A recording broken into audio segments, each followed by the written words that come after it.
De manhã, o que a gente viu aqui no índice futuro, né? O índice futuro, na movimentação dele de manhã, ele teve uma abertura numa zona de armadilha, tá? Inegavelmente aqui, pessoal, foi uma zona de armadilha aqui dentro do índice. Eu até estava esperando que o índice, na parte da manhã, como ele abriu e começou a puxar para o lado positivo, que ele pudesse fazer um fabuloso 4. Porque aqui, se ele fechasse esse candle positivo, tá? Ele se tornaria um fabuloso 4, e aí a 20 apontaria ele para cima. Então, isso ia ser muito bom se isso acontecesse nele, mas não aconteceu, a barra foi para baixo. E aí, nessa movimentação do índice, tá? Ele começou a formar um pivô de baixa. E a gente fez a marcação aí para esse pivô de baixa. A gente não colocou entrada aqui no rompimento do candle 4, porque esse movimento do rompimento do candle 4, tá? Ele não conseguiu romper aqui, né, no 7, e ele deu o rompimento a partir da quarta barra da mesma cor. Então, como ele rompeu depois de 3 barras da mesma cor, foi na quarta barra, a gente não colocou essas entradas aqui do índice. Não colocamos entrada aqui e nem muito menos aqui. Se ele rompesse no candle 7, eu poderia estar entrando no rompimento do candle 4, tá? Mas ele acabou não rompendo. E aí, ele seguiu nessa sequência aqui para baixo, tá? E acabou que a gente não fez muita coisa. Não fizemos basicamente nada aí nessa movimentação dele. Até que ele ficou num movimento mais estreito, né? E nesse movimento mais estreito que ele passou, eu comentei com o pessoal, não faça compra aqui porque tem a 200. Vamos esperar romper e fazer o pullback. Ele rompeu e voltou tudo. E aí, na consolidação, até a abertura do mercado americano. Quando o mercado americano abriu, ele veio para perder esse suporte. Ele não tinha um pivô alinhado, ele ficou com um pivô na violação. Tá? Mas aí a gente falou, bom, ele confirmou, daria para eu tentar pegar uma venda aqui e projetar esse movimento dele aqui para baixo. Tá? Foi o que a gente comentou. Mas isso porque estava num fluxo do mercado americano muito forte. Mas a gente não tinha, por exemplo, uma venda técnica, né? Seria uma venda mais ousada aí do movimento seguindo o fluxo, tá? Então, esse movimento dele aqui no total do índice, a gente viu ali ele caindo, fazendo, fez até um pullback escondido e conseguiu acelerar. O candle 18 do índice seria um pullback. Não, porque aqui o candle 18, né, ele seria um pullback de pré-rompimento do índice. Mas no caso aqui, é bom você esperar ele romper e fazer o pullback acima da 200, não abaixo da 200. A pullback abaixo da 200 é muito perigoso. Tá? Então, não dá essa movimentação. E valia a entrada no pullback escondido, né? Que ele deixou um pullback escondido aqui, o índice. Tá? Então, esse pullback escondido também valeria como entrada. Tá? Aqui é o Pablito, né? Nessa movimentação. Agora, para cima, tem que tomar cuidado, pessoal. Inclusive, quem chegou a operar para cima, marca aqui essa movimentação entre a média móvel de 200 períodos e a média móvel de 20. Tá vendo que ele dá uma embarrigada? Toda vez que vocês visualizarem, tá? Essa movimentação de embarrigada das médias, evitem as operações, porque elas são perigosas nesse tipo de movimento.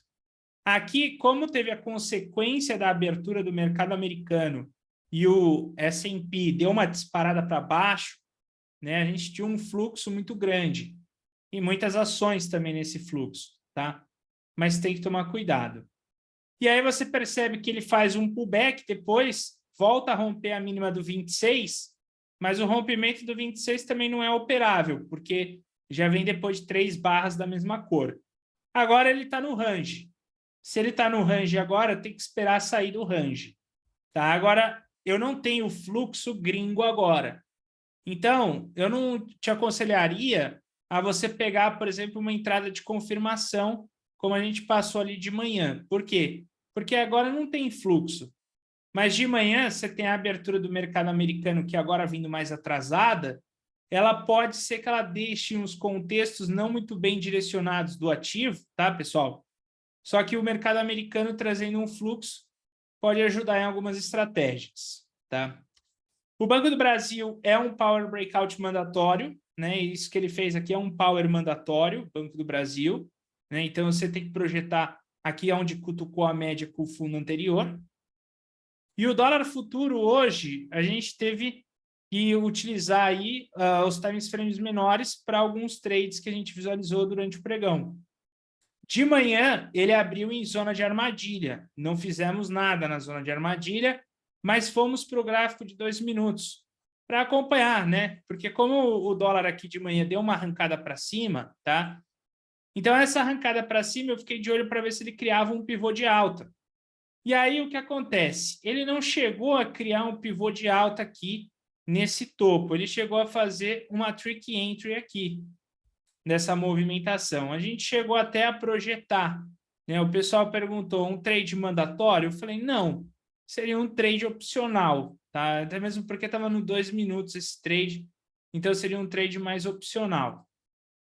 Depois, retornamos ao gráfico de 5 minutos, né? E ficamos observando aqui a movimentação do dólar. Nesse contexto de movimentação do dólar, quando ele voltou em queda aqui, a gente identificou um pivô de baixa.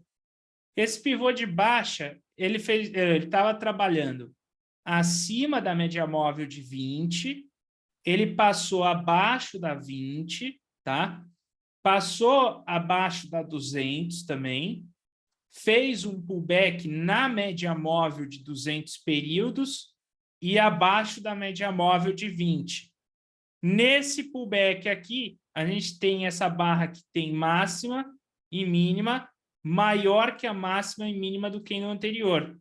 Marcamos essa mínima aqui e colocamos uma venda. Aí o pessoal perguntou, mandatório? Eu falei, mandatório.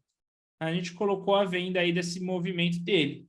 Ele conseguiu cumprir aí até o alvo de 100%, tá? E depois a gente viu aqui ele querendo retornar em V.